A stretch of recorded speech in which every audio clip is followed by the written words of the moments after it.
ஓம் ஹர ஹர சிவ சிவ ருத்ரேஸ்வராய் சிவ ஹர ஸ்வர பிரியலிங்கேஸ்வராய் பூதநாத சிவநர்த்தன பிரியாய்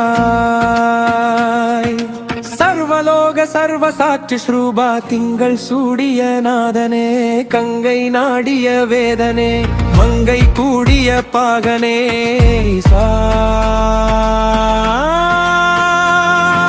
காக்கும் போதிலவன் பிரம்மனே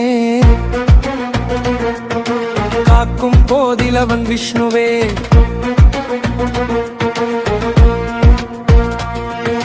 காக்கும் போதிலவன் ருத்ரனே அகிலமே ஆடும் வண்ணம் சபைகளில் ஆடும் பாதம் சுடலையில் ஆடல் செய்தது ஏனோ அமுதமே வேண்டும் என்று